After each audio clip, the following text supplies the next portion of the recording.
আসসালামু আলাইকুম। সবাই কেমন আছেন? আশা করি সবাই ভালো। আলহামদুলিল্লাহ আমরাও ভালো আছি।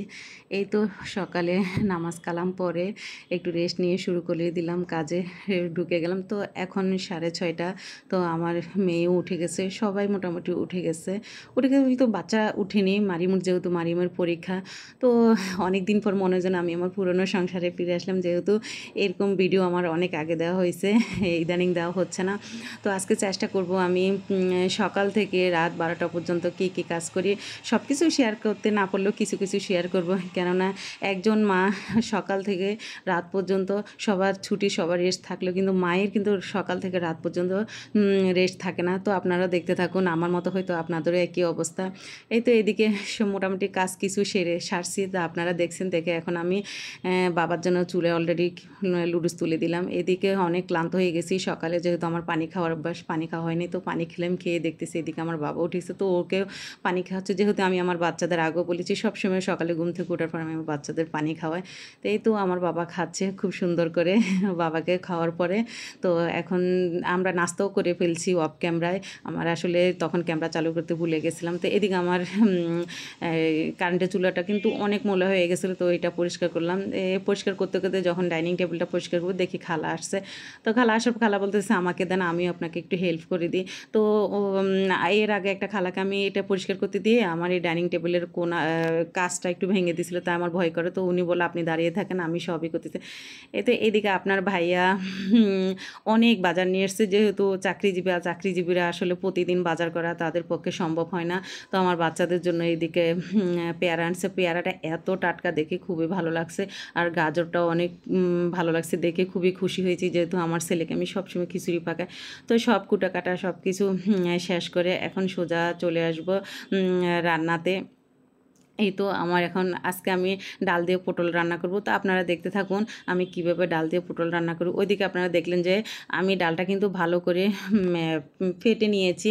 তো আমি যখন ডালটা চুলে দিয়েছিলাম তখন কিন্তু আমি হলুদের গুঁড়া, মরিচের গুঁড়া, তারপর একটু মশলা সব কিছু দিয়ে লবণ দিয়ে এই তো আমি দিয়েছিলাম। তো এখন ফেটে এইখানে আমি পটলটা একটু ফ্রাই করতেছি। যেহেতু পটল গন্ধ আমার মানে কাঁচা তরকারি আমার একটু খুবই কম পছন্দ, তাই একটু ফ্রাই করে নিচ্ছি। আর ডালের মধ্যে যে কোনো কিছু ফ্রাই করে দিলে ভালো লাগে। তো এখন আমার ডালটা কিন্তু একেবারে ফেটানো হয়ে গেছে, এখন আমি পটলটা দিয়ে দেবো।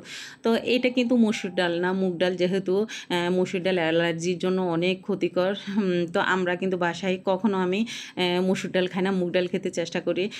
তো এই তো এখন এখানে আস্ত কাঁচামরিচ দিয়ে দিলাম আপনাদের ভাইয়ার জন্য, যেহেতু উনি আস্ত কাঁচামরিচ খেতে খুবই পছন্দ করে। তো আমার ফ্রোজিং করা কাঁচামরিচ মাশাল্লাহ খুবই সুন্দর, কালারও নষ্ট হয়নি, এত ভালো লাগে আমার।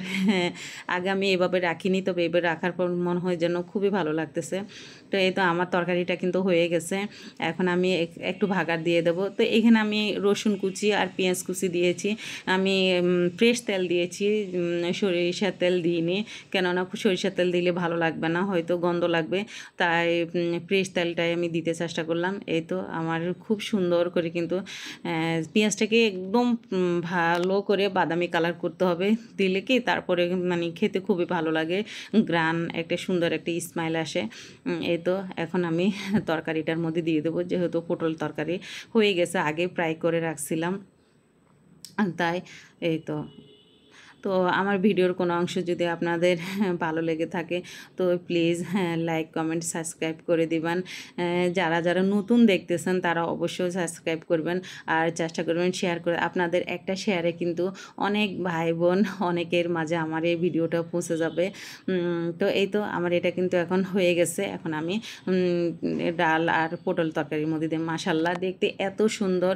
তো যেহেতু আমি ভয়েস দিয়ে পরে দিচ্ছি, তো এত ভালো লেগেছে, এত ইয়াম্মি লেগেছে। তো আপনারাও চেষ্টা করবেন এভাবে সুন্দর করে মুগ ডাল দিয়ে পটল রান্না করে খেতে। তো এই তো আমার হয়ে গেছে, আর খুবই মজা, এটা খুবই মজা লেগেছে। এই তো মাশাল্লাহ দেখতে খুবই সুন্দর। এই তো তো আমাদের কিন্তু খাওয়া দাওয়া শেষ, নামাজ কালাম শেষ, যেহেতু এখন সন্ধ্যা হয়ে গেছে। তো এখন আমি আপনার ভাইয়ার জন্য চা করতেছি। চা খাবো ২ জনে। যেহেতু মারিয়াম চা খায় না, ওর চা খাওয়ার অভ্যাস না। তো মারিয়ামকে আর তার ভাইকে আমি কিন্তু দুধ দিয়েছি। আমার বাচ্চাদের আমি বিকেলে সবসময় চেষ্টা করি দুধ আর ডিম দিতে। যেহেতু ওদেরকে আমি চা খাওয়ার অভ্যাস করি না, আমি করে ফেলছি। তো রাতের খাবার শেষ করে এখন কিন্তু রাত 12:30। আমাদের পরিবারের সবাই ঘুমিয়ে গেছে, কিন্তু একজন মায়ের চোখে কিন্তু ঘুম দেওয়া সম্ভব হচ্ছে না। কেননা আমি যদি ঘুমিয়ে যাই তো সকালে আমার অনেক কাজ আবার একসাথে করতে হবে। তো চিন্তা করলাম বারান্দা থেকে অনেক কাপড়-চোপড় নিয়ে আসছি। তারপর এগুলো গোছাবো। কিচেন, তারপর ডাইনিং আবার সব কিছু গোছগাছ করে সুন্দর করে রেখেছি, যাতে সকালে উঠে আমার কষ্ট করতে না হয়। কেননা মারিয়াম স্কুলে যাবে, সে 6:20 বাইর হবে। এদিকে বাচ্চারা আছে। তো দেখেন সবাই রেস্ট নিচ্ছে, কিন্তু একজন মা কিন্তু রেস্ট নিতে পারে না। হয়তো আমার মতো সবারই একই অবস্থা। এই তো এখন রাত 12:30, সব কিছু গোছগাছ করে শেষ আমার। কেননা সকালে উঠবো, জাস্ট কোরআন পড়বো, একটু ইবাদত করব, তারপর বাচ্চাদেরকে সময় দেব। তো আজকের মতো এইটুকুই। সবাই ভালো থাকবেন, সুস্থ থাকবেন। দোয়া করবেন যাতে পরবর্তীতে আমি নতুন নতুন ভিডিও আপনাদের সামনে হাজির করতে পারি। হ্যাঁ, এই তো। আল্লাহ আল্লাহ হাফেজ, টাটা, বাই বাই।